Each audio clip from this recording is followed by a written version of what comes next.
Hermanos, luego de una dinámica donde compartimos nuestro nombre, dato curioso y expectativas de la clase, vamos a dar por comenzado la clase de hoy.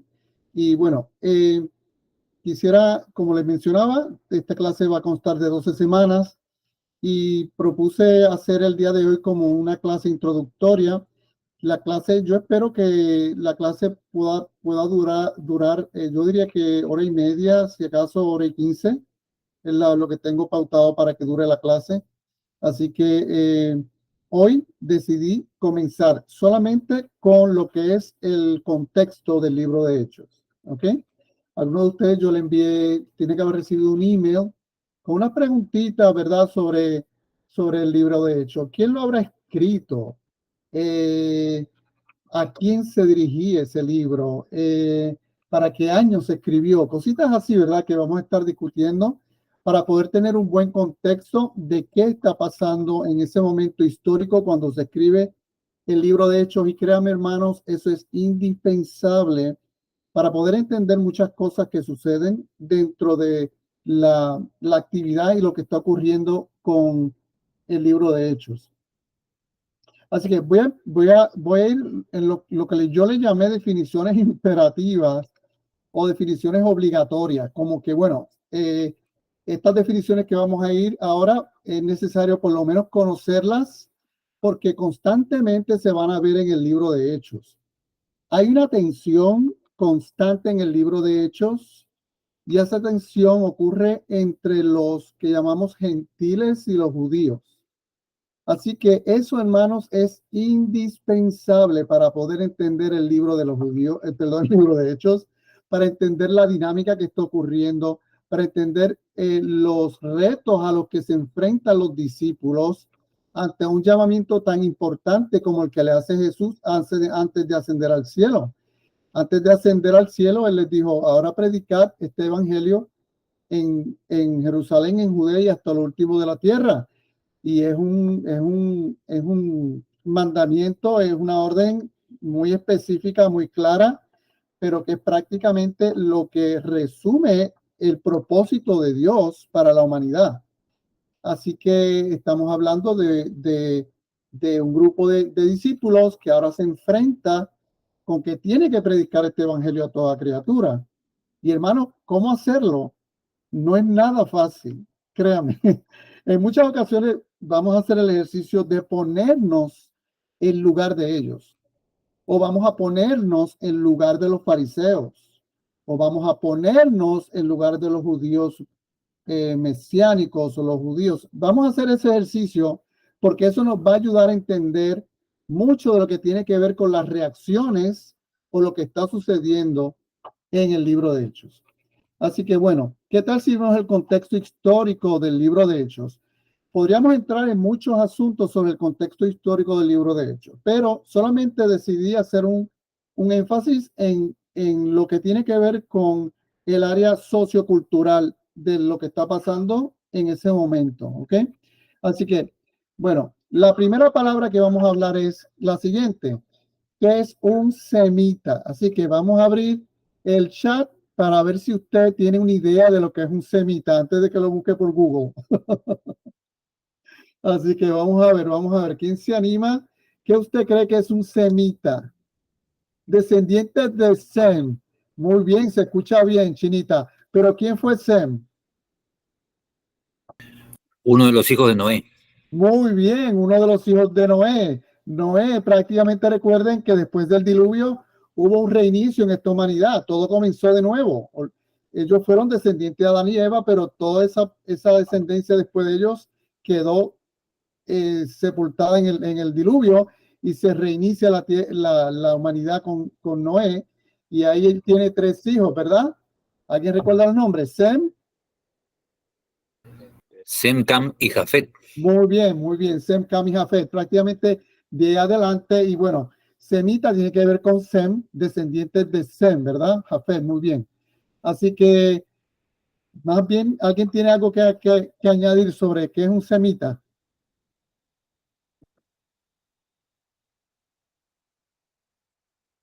Ok, piense que llegan, se multiplica a través de Noé la humanidad Es interesante que para ese entonces ya se empezaba a tener un lenguaje que se empezó a desarrollar al punto que después de varios años ya tenían lenguaje escrito, creo que sepan. Así que es interesante ver cómo ellos desarrollaron su propio lenguaje escrito y es lo que es indispensable para entender en qué idioma se escribieron los primeros libros de la Biblia y todo ese tipo de asuntos. Así que bueno, aquí aparece la definición según la Enciclopedia Británica. Semita en su origen, un pueblo semita era aquel que se estableció en Mesopotamia y Medio Oriente durante el primer milenio antes de Cristo y tenían lenguas con un origen en común. Los antiguos pueblos del habla semítica incluyen a los habitantes de Aram, Asiria, Babilonia, Siria, Canaán, incluidos ¿quiénes? Los hebreos y Fenicia. El vocablo fue propuesto inicialmente por un tal August Ludwig von whatever en el repertorio de 1781 para referirse a las lenguas emparentadas con el hebreo. ¿Ok? Es importante entender ese asunto de cómo, de qué el lenguaje que había para ese entonces. Aquí un mapa, y este mapa divide los semitas de lo que son los semitas del área este, central y sur. Es importante que sepan que este mapa no es actual, es un mapa de aquellos tiempos. Y aquí más o menos se dividen lo que son las lenguas que se hablaban en ese entonces. Las que ven, los puntos que ven azules, perdón, de color completo son lenguajes que aún se pueden entender aún hoy. Lo que aparece con X son lo que le llaman lenguajes muertos, son lenguajes que ya no se hablan. Y como pueden ver aquí, esta región que aparece en rojo, que es lo que le llaman la semita central, están los árabes, están los hebreos y están los arameos.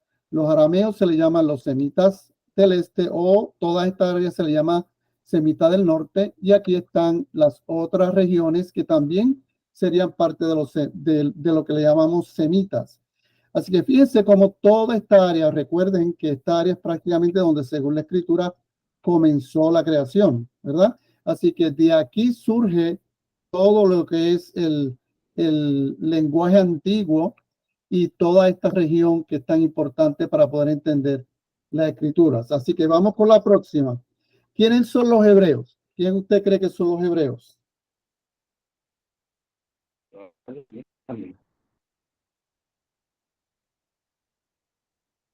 Ya vimos lo que son los semitas. Ahora, ¿quiénes son los hebreos? ¿Podrían ser los descendientes de Abraham? Se les puede llamar como los descendientes de Abraham. Son descendientes de Eber, muy bien, también se le conoce como descendientes de Eber, que prácticamente Abraham sale de la descendencia de Eber, muy bien, y de ahí sale el origen de esta palabra, los hebreos, muy bien. ¿Qué más pueden decir sobre los hebreos? Son parte de los semitas.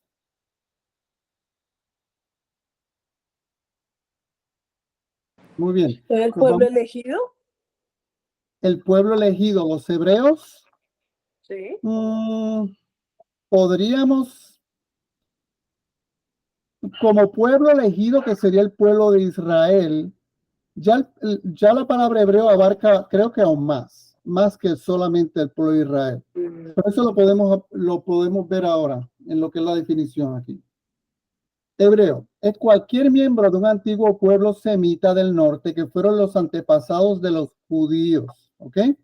Los estudiosos bíblicos usan el término hebreo para designar a los descendientes de los patriarcas de la Biblia, que es del Antiguo Testamento, es decir, Abraham, Isaac y Jacob. Así que tal y como dice María, son los descendientes de Abraham, Isaac y Jacob. Recuerda la promesa de Dios a Abraham, bendeciré a toda tu descendencia, y también llamado Israel, que sería entonces el pueblo de Dios.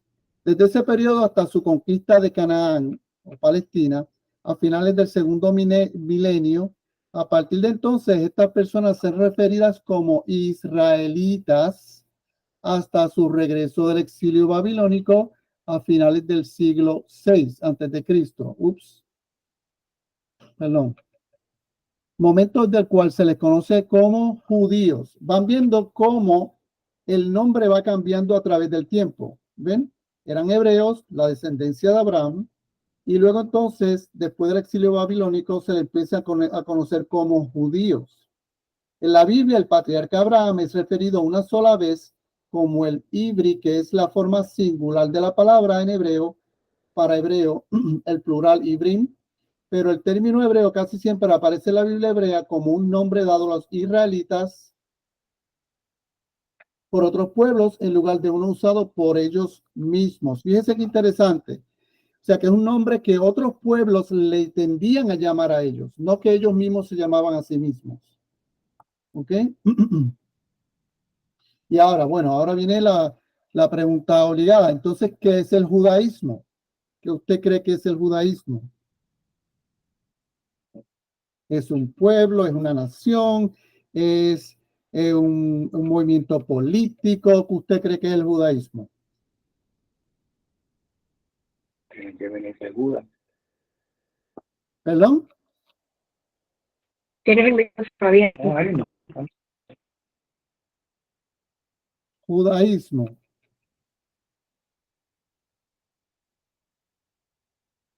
Ajá, muy bien. La religión que practicaban los descendientes de Judá. Ajá, o sea que el judaísmo es una religión, ¿verdad? Descendientes de la tribu de Judá. Muy bien. Ok. ¿Alguien más quiere compartir algo sobre qué es el judaísmo?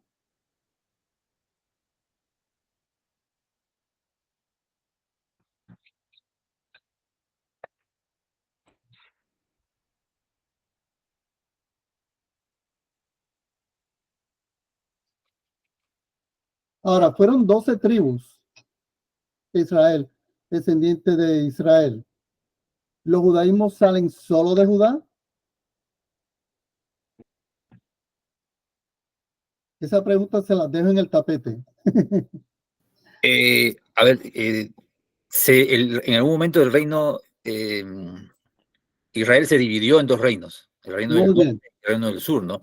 Y me muy parece bien. que el reino del sur, la capital era, bueno, o su centro era Judea, Ajá. ¿no? Pero en ese sector habitaban, no sé si exactamente solamente los descendientes de la tribu de Judá o a una otra descendencia de otra tribu. No estoy seguro, pero por ahí voy. Muy bien, ya tenemos una primera pregunta que investigar, hermano. Aquí van a surgir preguntas que no todos tenemos la contestación. Y esa es una de las asignaciones y la dinámica de la clase. Vamos a empezar a anotar preguntas y ya para la próxima clase ver y buscar esas respuestas. Así que la primera pregunta que vemos aquí es si el judaísmo Habla de Judá. es una religión estrictamente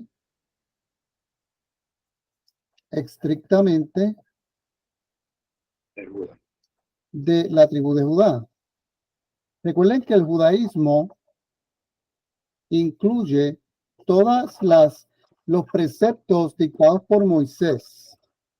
Lo que le hablamos del Pentateuco, los primeros 5 de la libros de la Biblia, las leyes del judaísmo, todo eso surge de Moisés.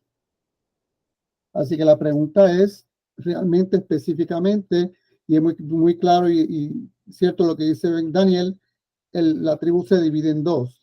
Así que toda esa información vamos a buscarla para ver si para la próxima clase la tenemos aquí y compartirla a todos.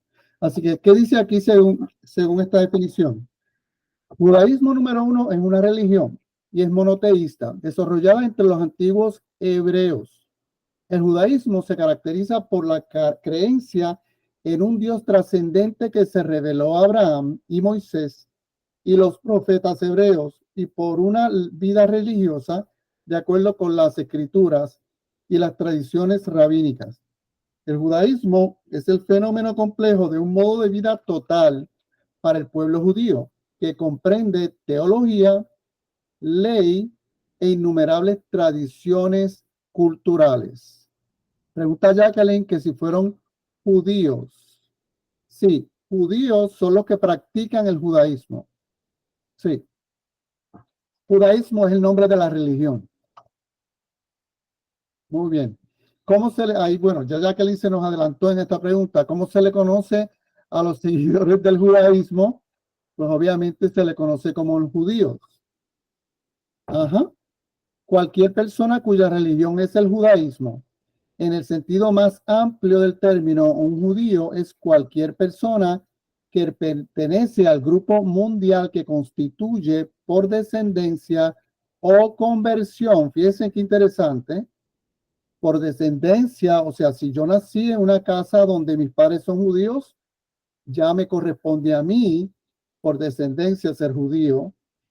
Tendría que practicar las mismas costumbres de mis padres, que son judíos, o por conversión, una continuación del antiguo pueblo judío, que a su vez eran descendientes de los hebreos de la Biblia en el Antiguo Testamento. ¿Ok? Ahora, ya vimos lo que es el judaísmo, vemos lo que es ser un judío. Aquí dice, en el mundo moderno, ¿qué se le conoce al judío ahora en el mundo moderno de hoy?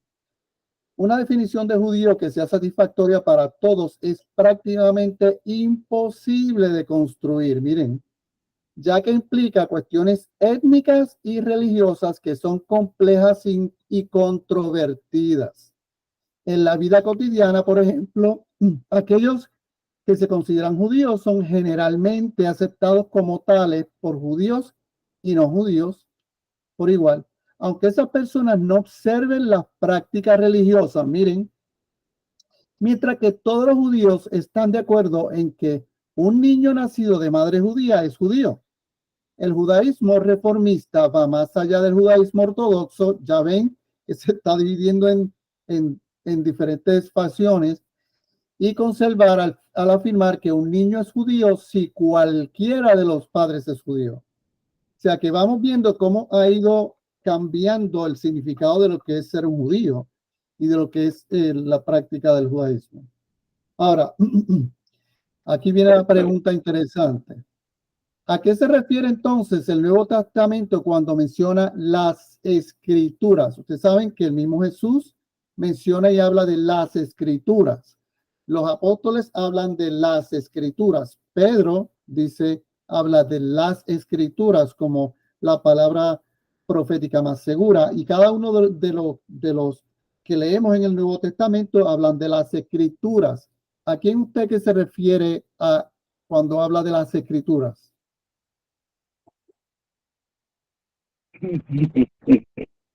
La ley y los profetas, el Torá. Ajá. O sea que cuando Jesús y los discípulos y los apóstoles hablan de las escrituras, ¿están o no incluyendo el Nuevo Testamento? ¿Qué usted cree?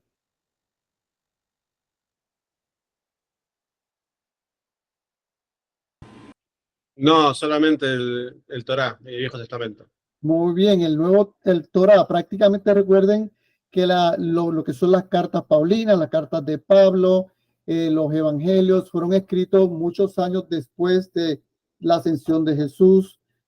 Muchos dicen que fueron las cartas más recientes fueron de entre 40, 50, 60, 70 años. Se escribieron muchas de las cartas, así que, y sobre todo cuando el pueblo de Israel vivía en ese momento de persecución, ellos estaban más pendientes a tratar de protegerse ellos mismos, buscar la manera de predicar el evangelio, pero no se habían sentado aún a escribir muchas de las cartas. Pablo obviamente escribió sus cartas en la cárcel, algunas de ellas, pero no fue hasta después de años que se empezó a escribir el Nuevo Testamento. ¿Okay? Así que seguimos ahora con la próxima. Aquí contesta. Bueno, el Taná es la escritura válida y fundamental para la religión judía. El Tanaj, también conocido como la Biblia hebrea, es el conjunto de textos sagrados que forman la base de las creencias y prácticas del judaísmo. Se compone de 3 partes, como muy bien mencionaron por ahí. Número 1, el Torá, también conocida como el Pentateuco, son los primeros 5 libros de la Biblia: Génesis, Éxodo, Levítico, Números y Deuteronomio. Después está lo que le llaman los profetas o el Nevim, que relata la historia de los profetas y las enseñanzas de Dios a través de ellos. Y está lo que es el Ketubín, que le llaman los escritos, que es una colección de escritos diversos que incluyen poesía, prosa, filosofía, como salmos, proverbios, el libro de Job. Así que ahí está el Antiguo Testamento, y créanme, ese es el que utilizan los judíos, el Tanaj. Y entonces el Tanaj es considerado divinamente inspirado y es estudiado y seguido rigurosamente por los judíos en sus prácticas religiosas, leyes y tradiciones. ¿Ok? Así que vemos que el pueblo judío ya tenía sus escritos, tenía la ley, y ellos eran fieles seguidores de la ley. Está lo que le llaman el Talmud. El Talmud ya es escrito por sabios, rabí, que ellos buscaban interpretaciones del Tanaj, y ya eso le llaman el Talmud. Por eso ya sería algo que es estrictamente del pueblo judío. Y entonces, ¿podría alguien de otra lengua y nación convertirse al judaísmo? ¿Qué usted cree? ¿O el judaísmo era una religión exclusiva, no inclusiva? ¿Qué usted cree? Creo que es obligatorio que hablen hebreo, ¿no? Para ser judío, No, ¿no? no. No. Pero me encanta ese comentario, María. Me encanta ese comentario porque nos aclara muchas cosas. No era estricta, no tenía que hablar judío, pero ¿qué usted cree? ¿Podría alguien de otra lengua o nación convertir? Yo ahora mismo, en este tiempo ahora, de hecho, pensemos en el Antiguo Testamento, cuando Dios le entrega la ley a Moisés. Dentro de esa ley había espacio para extranjeros o personas que no fueran judías para ser parte del pueblo judío. Luego, a través de la historia, ¿usted cree que cualquier persona podría convertirse al judaísmo? Jacqueline dice que sí puede ser de otra lengua o nación. Y muy bien, muy bien. Hay muchos ejemplos de la escritura de personas que no eran judías. Piensen en Rahab. Piensen en Rahab. Rahab era parte en Jericó cuando van a derribar las murallas.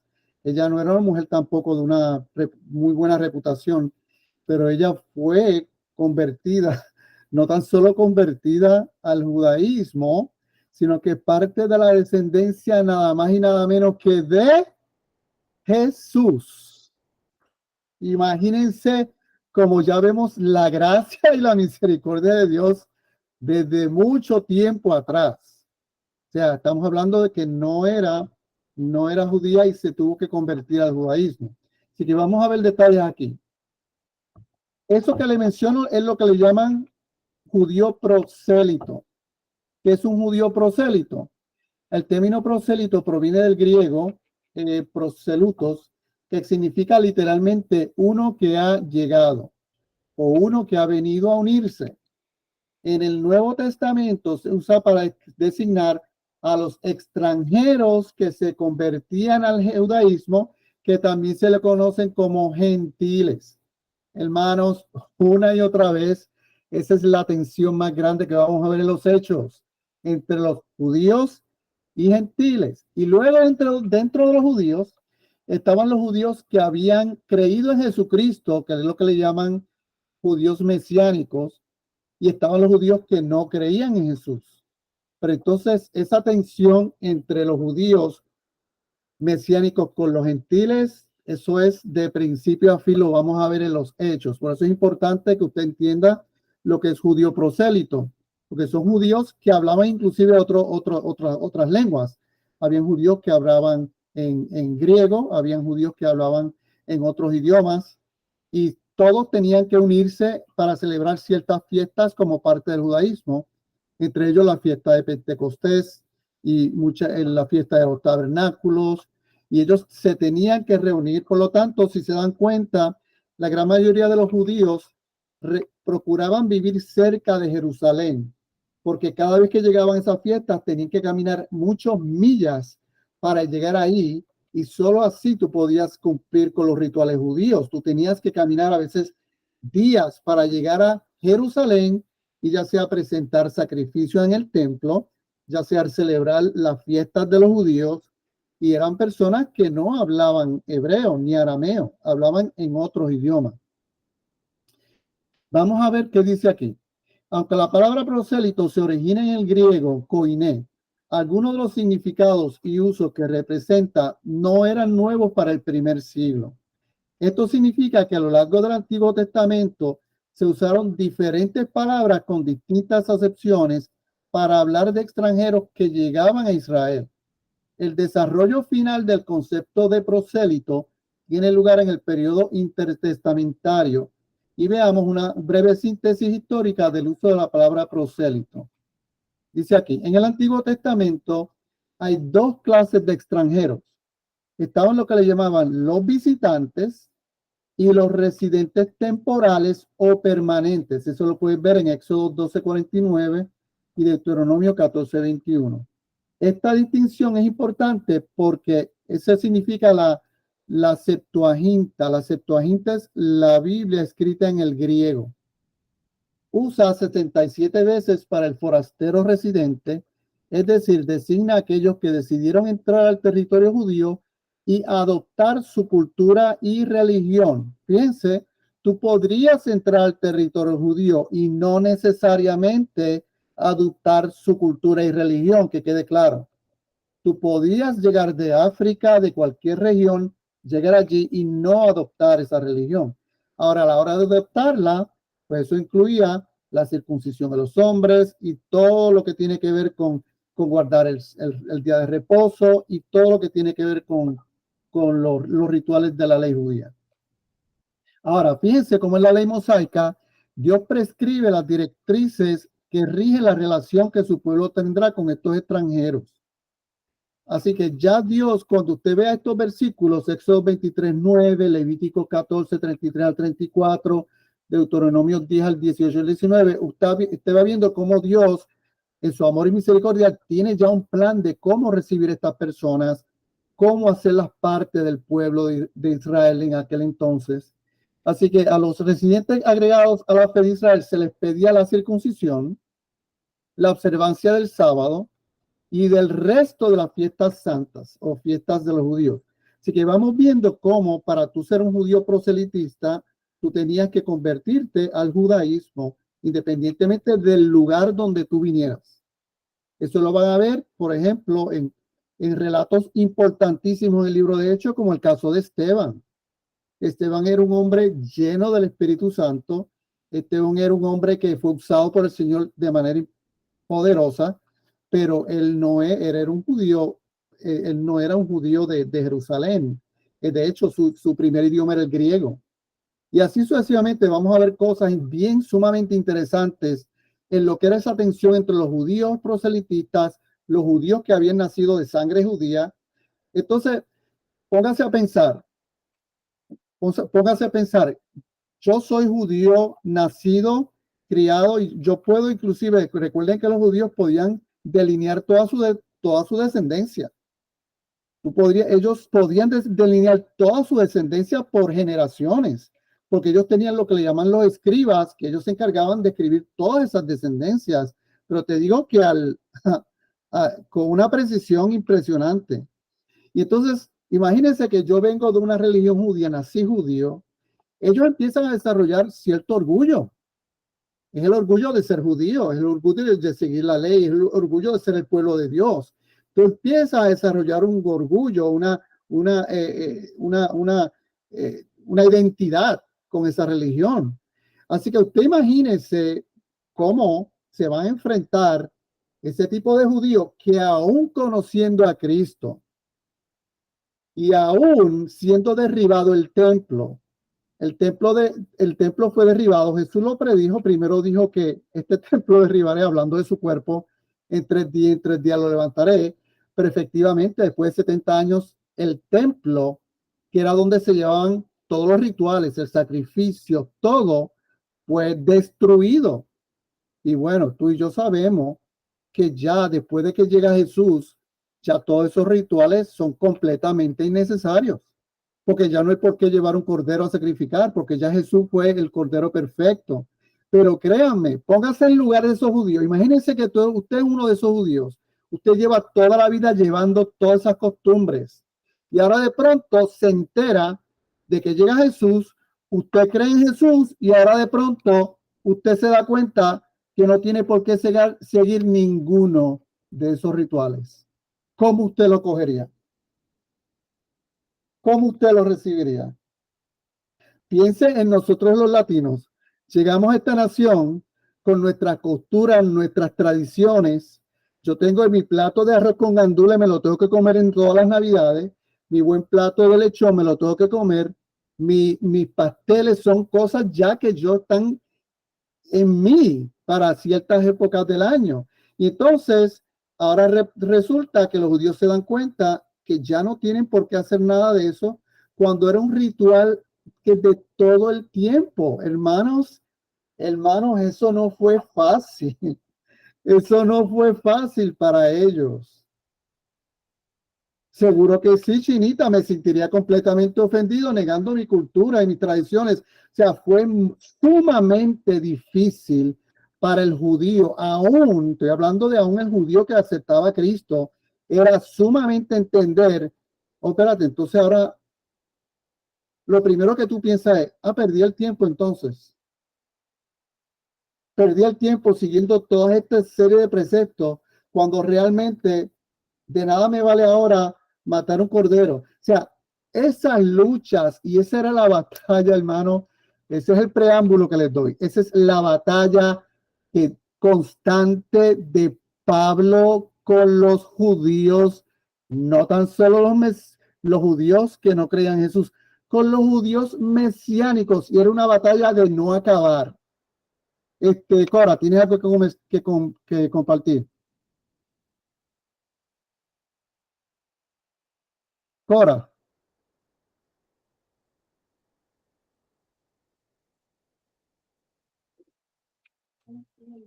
Yo le quito el mío. Voy aquí. La personita. Ya, perdón. La tecnología. Eso sería como alguien que nos diga hoy, no tienes que ir a la iglesia, no tienes que leer la Biblia, no tienes que orar, no debes ayunar, no debes ayudar al prójimo. Todas esas cosas son irrelevantes para esta nueva persona que vino a predicar. Yo me quedaría atónita. Sí. No tienes que tener coinonía con nadie, no tienes que hacer devocionales. Wow, yo me quedaría atónita. Si alguien aparece hoy a decirme, nada de eso vale. Sí, definitivamente.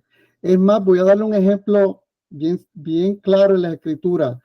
Cuando Jesús está en la Santa Cena con los discípulos, en ese momento están celebrando la Pascua. Y Jesús, hermano, yo quiero que usted se dé cuenta del impacto de lo que está sucediendo. Ellos van a celebrar la Pascua. Y en otras palabras, Jesús le está diciendo, ¿saben qué? Ya no tienen por qué celebrar la Pascua, porque el Cordero soy yo. O sea, en otras palabras, este es mi cuerpo, que por vosotros será partido, y esta es mi sangre. Ustedes celebran en la Pascua la sangre que fue puesta en los dinteles para que el pueblo y los primogénitos del pueblo de Israel no fueran muertos por el espíritu de la muerte. Ustedes están celebrando esa sangre puesta en los dinteles, pero quiero que sepan de ahora en adelante, eso ya no sirve para nada, porque ahora yo soy el que voy a entregar mi vida en una cruz, y ahora tomen este pan como si fuera mi carne y tomen este vino, porque de ahora en adelante mi cuerpo será partido, y de ahora en adelante digo que todo va a ser diferente. O sea que ellos probablemente en el momento no lo percibieron, como muchas cosas que les dio Jesús que ellos no entendían. Pero luego, a través del Espíritu Santo, empieza a darle revelación de todas esas cosas. Hermano, quiero que sepa que en el libro de Hechos, habían judíos que habían creído en Jesús, que aún llevaban sacrificios al templo. Había judíos que creen en Jesús que estaban tan aferrados en la cultura que se les hacía difícil. Imagínense el impacto para ellos en ver que un griego come cerdo ahora iba a ser parte del reino de Dios. Hermano, eso era inverosímil, difícil de tragar. Y eso lo vamos a ver en tantas ocasiones. Es más, cuando usted ve de perspectiva el libro de Hechos y se da cuenta de esa tensión, hermano, el libro de Hebreos, el libro de Gálatas, el libro de Efesios, le va a dar mucho más sentido, porque usted ve en esas cartas de Pablo, usted siente la tensión y el clamor de Pablo por acercarse a ese grupo de judíos que aún no acaban de entender de que ya todas esas tradiciones no son necesarias. Eso por un lado. Y por el otro, la lucha que tiene con los gentiles que llevan vidas irresponsables, lascivas, liberales, ya les tiene que hacer entender que eso se acabó. O sea, estamos hablando de una tensión impresionante. Y por eso usted, hermano, cuando usted se da cuenta de esa tensión, cuando usted lee Romanos, hermanos, Romanos, es maravilloso cuando usted ve la tensión de Pablo tratando de explicar simplemente lo que es la fe, porque los judíos no les cabe en la mente de que la salvación sea tan sencilla como simplemente creer en él. O sea, en Jesús eso no les pasa por la mente porque llevan toda la vida pensando que tienen que obedecer unos preceptos para agradar a Dios. Y Jesús lo más que le repetía es, lo siento, no es por obras, lo siento, no es por obras. Y eso a cualquiera le vuela la cabeza. O sea, es un proceso sumamente difícil para el pueblo judío que acabó de recibir a Jesús. Y ni te digo de los mismos apóstoles. Y hermano, una de las cosas que yo quiero que veamos en esta clase de Hechos es la siguiente. Lo que voy a decir puede sonar un poquito, no controversial, pero un poquito incómodo. Y es la siguiente. La iglesia utiliza mucho lo que ocurrió en la iglesia primitiva como un ejemplo para lo que quieren vivir o quieren experimentar en el día de hoy. O quieren experimentar que la iglesia sea el día de hoy. Usted se va a dar cuenta que el periodo de la iglesia primitiva en los Hechos se cometieron muchos errores. Y era un periodo de aprendizaje. Era todo un periodo de aprendizaje donde ellos aprendían de una y otra cosa. Para darles un ejemplo, el Señor le dice a Pedro que vaya a ver a Cornelio.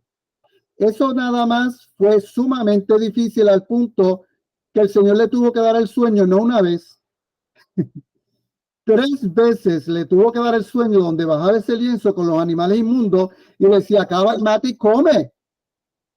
Pero ¿cómo? Yo nunca he probado animal inmundo, pues que te lo comas. No te atreves a llamar inmundo lo que yo he limpiado. O sea, cuando vemos la interacción de Dios con Pedro y cuando Pedro al fin llega a casa de Cornelio, Cornelio lo recibe y Pedro lo recibe con un insulto. Lo primero que les dice es, quiero que sepas que nunca he pisado lugar inmundo. Y luego que Cornelio lo recibe, ahí entonces le abre la puerta y él, me imagino que con las muelas de atrás, le viene y le predica el evangelio con cierta, me imagino, duda, con cierta, tú sabes, vamos a ver qué pasa aquí, le comparte el evangelio y cuando no ha terminado, cuando llega el Espíritu Santo y se manifiesta idénticamente que pasó con ellos en el aposento alto. ¿Ustedes se imaginan el impacto? Fue un impacto tan grande que dice la palabra que Pedro y los que le acompañaban se confundieron y dijeron, ¿pero qué pasó aquí? ¿Pero qué pasó aquí? Y llegó un momento donde se preguntaron, ven acá muchachos, ¿y qué hacemos ahora? Y uno dijo, pues no sé, vamos a bautizarlo. Pues vamos a bautizarlo. Pero ya había sido bautizado por el Espíritu Santo y terminaron bautizándolo en agua. Pero, y de hecho, eso lo van a ver una otra ocasión. Ven ocasiones en el libro de Hechos donde personas son bautizadas con el Espíritu Santo y luego son bautizadas en agua. Hay unos que reciben el Espíritu Santo mientras son bautizados. Hay otros que reciben el Espíritu Santo mientras se les imponen las manos. O sea, hay una serie de cosas ocurriendo que ellos no están entendiendo, porque ellos están acostumbrados a una serie de rituales. Cuando el Espíritu Santo se empieza a mover, hace cosas que ellos dicen, pero ¿qué está pasando aquí? Es que no acabamos de entender. Y van a una de las cosas que vamos a aprender del libro de Hechos es que el pueblo de Israel, el pueblo estaba en un proceso de aprendizaje. Pedro cometió errores, Pablo cometió errores. Bueno, un sinnúmero de situaciones están ocurriendo. La iglesia está viendo cómo hacer las cosas, está en ese proceso. Y bueno, lo vamos a ver, hermano, porque es súper, súper interesante ver entonces el libro de Hechos con otros ojos. Una vez tenemos todas estas verdades y este trasfondo a la hora de discutir el libro de Hechos. Entonces, ahí viene la pregunta obligada. Entonces, ¿cómo se le conoce a los que no practican el judaísmo? ¿Qué usted cree? ¿Cómo se llaman? Ahí entramos tú y yo. Muy bien. Los gentiles. Nosotros somos los gentiles come cerdo. Nosotros somos los come cerdo, los come carne, los que comemos lo que sea. Nosotros somos los gentiles. Y entonces, ahí van, aquí entonces vemos que cuando leemos el libro de Hechos, prácticamente lo que hay una dualidad continua. Y la dualidad es solamente o eres gentil o eres judío, o eres gentil o eres judío. Dice aquí, ¿qué es gentil? Persona, simplemente, bien fácil, la definición, cualquier persona que no es judía. La palabra proviene del término hebreo goy, que significa nación, y se aplicaba tanto a los hebreos como a cualquier otra nación. Acuérdense que no todos los hebreos practicaban la religión judía. ¿Ok? Así que el gentil podría ser un mismo hebreo que hablaba hebreo, pero simplemente no quería practicar la religión judía. Para ellos se constituía un gentil. Y ni digamos de los samaritanos en aquel entonces, que para los judíos eran subhumanos. Era una categoría súper baja de humanidad para los judíos.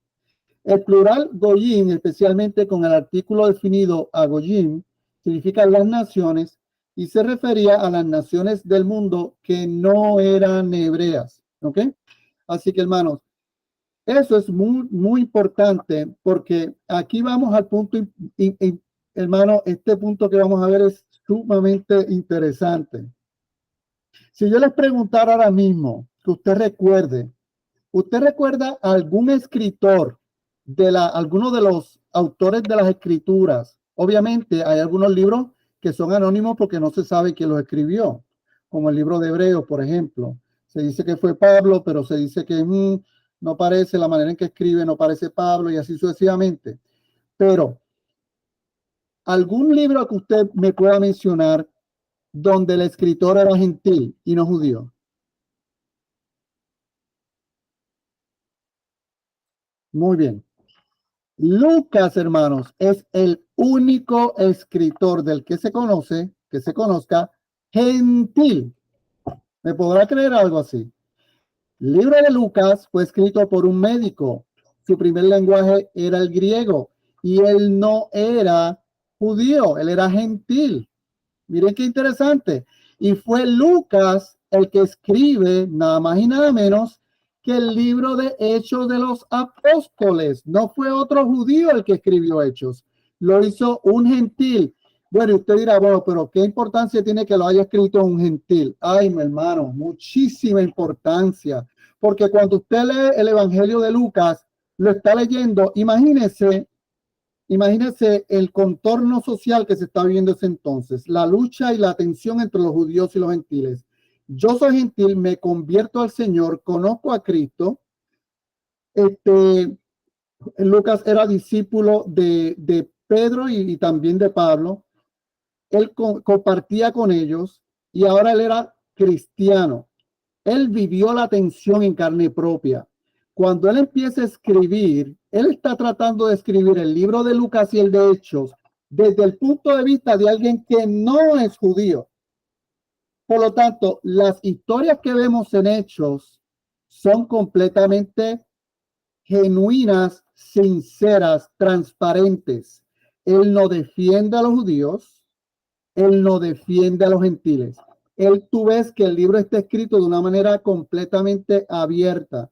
Es como, por ejemplo, supongamos, nosotros, ocurre entre nosotros, hermano, por ejemplo, nosotros los boricuas, nosotros tenemos personas a quienes muchos los puertorriqueños tratan con cierto desdén y como que, qué sé yo qué, pero que venga otra persona de otra nación a decirle algo. No, hasta ahí.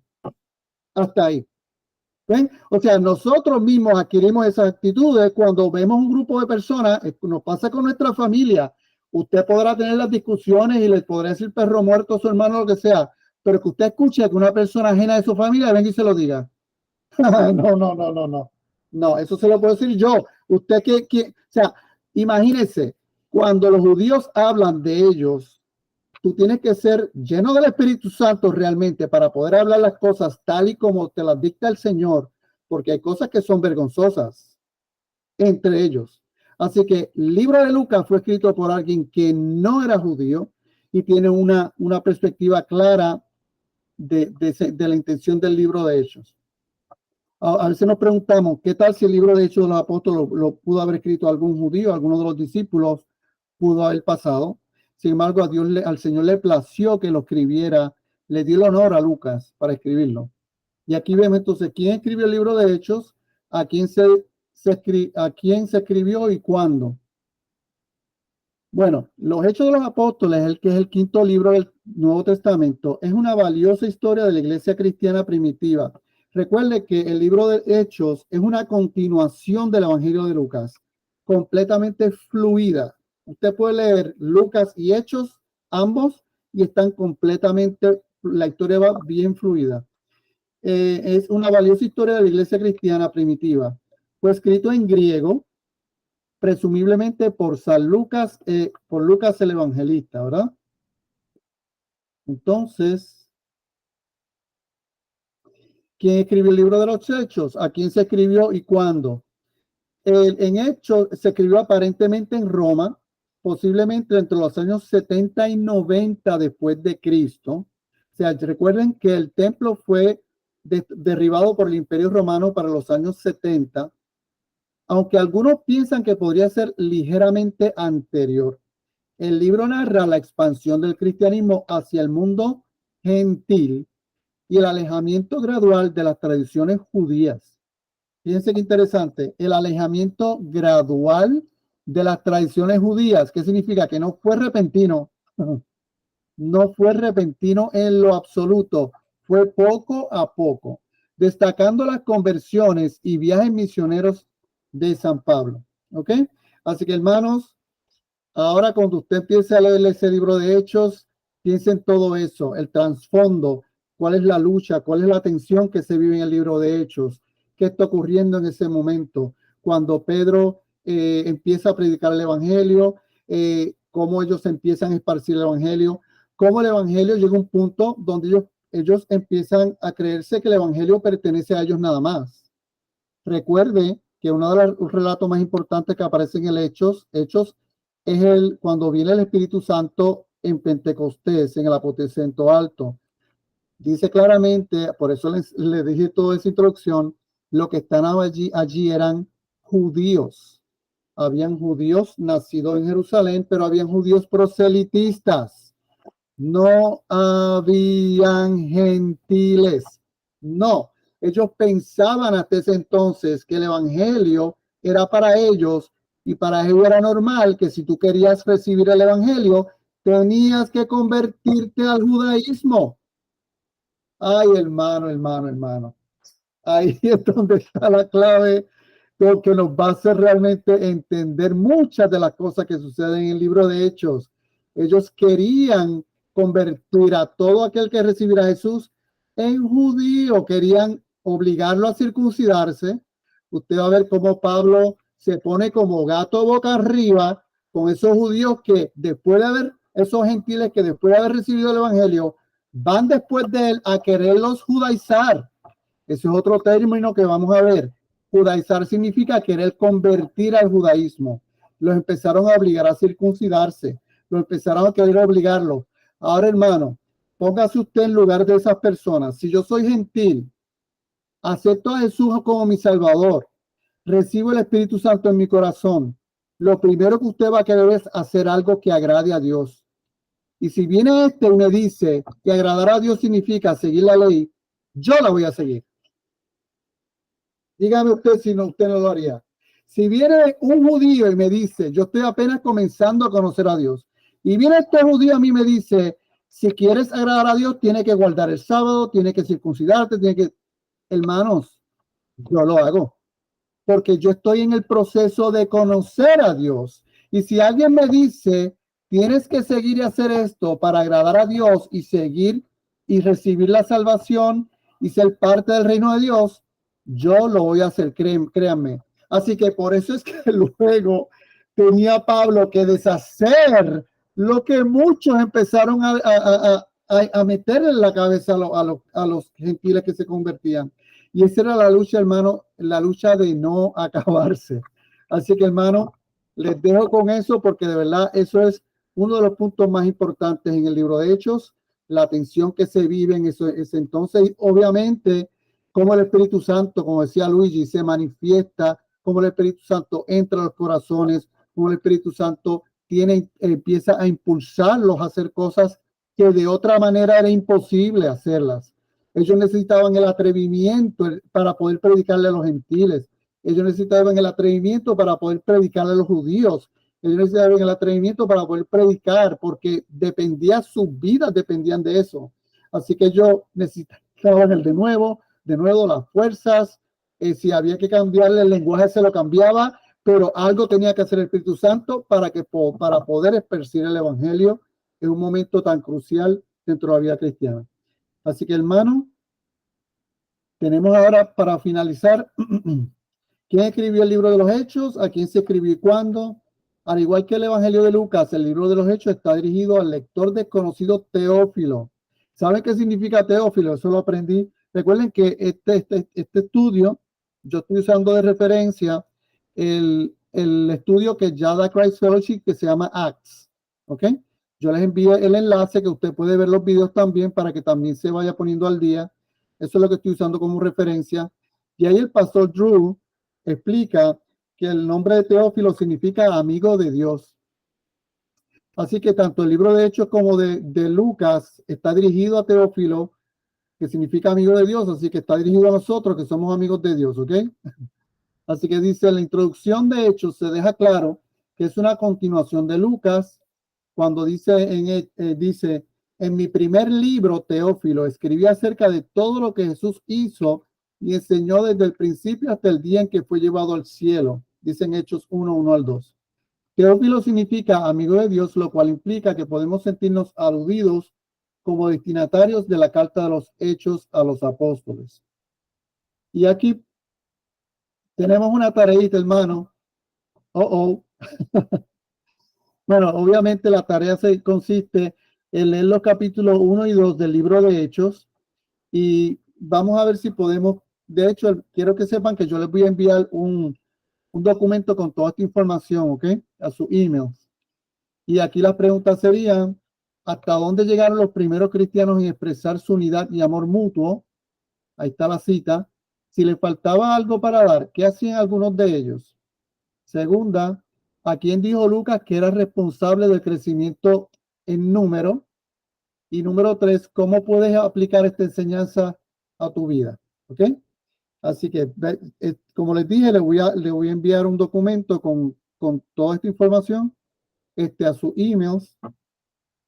Y también tengo aquí tengo un calendario preliminar, tentativo, que entonces, si Dios lo permite, hoy era la introducción. Ya para la segunda clase empezamos con Hechos 1 y 2. Tenemos Hechos 3 al 5 y así sucesivamente. Esperamos cumplir con todos los libros, son 28 capítulos y tenemos una clausura. Ahora, la clausura, ya por ahí alguien me mencionó, a ver qué inventamos. A ver si hacemos una reunión, nos ponemos de acuerdo, nos ponemos en un lugar que podamos reunirnos y tener una linda clausura. Esa es algo que podríamos hacer. Entonces, ahora, como ven, eso es tentativo. También, si hay alguno de ustedes que si le gustaría compartir alguno de esos capítulos, siéntase en libertad, me envía un mensaje privado. Julio, me gustaría compartir el capítulo 10 o tal capítulo. Podríamos hacer el arreglo para que usted también comparta algún capítulo si así lo desea. Y acuérdense, como les dije, yo no tengo un grado académico en teología, no tengo grado formal en teología, lo que tengo es simplemente un deseo por aprender de la escritura, así como ustedes, y lo que he aprendido ha sido yo mismo, así como autodidacta. Así que todos vamos a aprender aquí, todos tenemos mucho que aprender, y siéntanse en libertad de siempre compartir lo que usted pueda, lo que usted quiera, para que así la clase se dé más dinámica, ¿ok? ¿Tienen algún comentario, algo que añadir? Bendiciones, Julio, Julio. ¿Me escuchas? déjanos ver las preguntas otra vez, por favor. Sí, cómo no, las voy a poner aquí. Shelly, ibas a comentar algo. Sí, primero te felicito por la excelente clase. Gracias por bendecir nuestras vidas. Aunque dices que no tienes conocimientos teológicos, ¿verdad? Pero una clase muy interesante, y lo que quería aportar, aparte de eso, es que eso mismo que pasó en ese tiempo en cuanto a reglas de los judaizantes y todo eso, en la actualidad, la iglesia, hablando en términos generales, sigue teniendo mucha problemática en cuanto a reglas, en cuanto a la forma que interpreta la palabra, debido al poco conocimiento o profundidad, porque la palabra se interpreta por sí misma.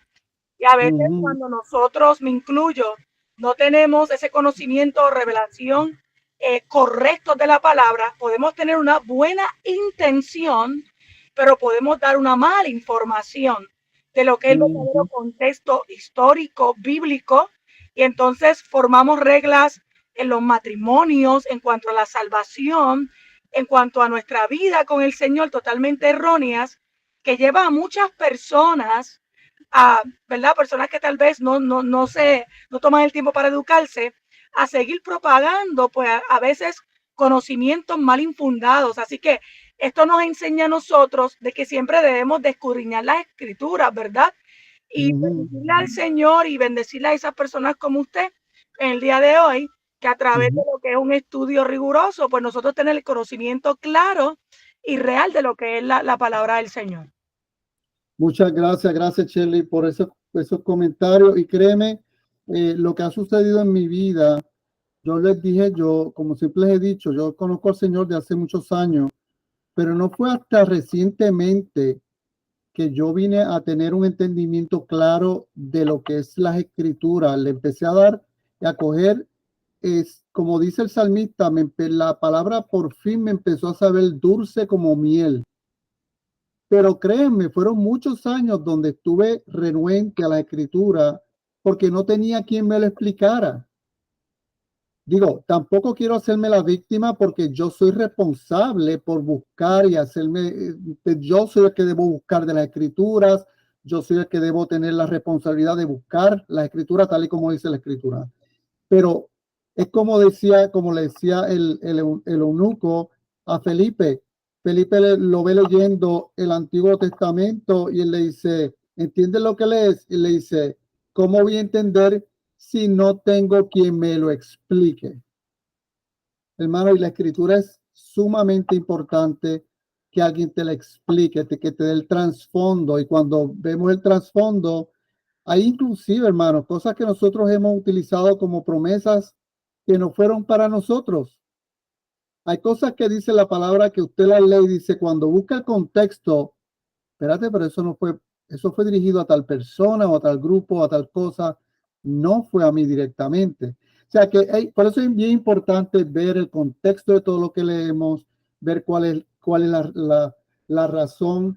Y una de las cosas que también he aprendido es a buscarle el tono de lo que se dice en la escritura. En muchas ocasiones cuando Jesús se dirige a los discípulos, lo está haciendo en un tono específico y tú lo sabes por el contexto. Por ejemplo, para darle un ejemplo, cuando Jesús le dice a los discípulos, les dice, ¿quién de ustedes, cuando le dice, si tu mano derecha es ocasión de caer, córtatela?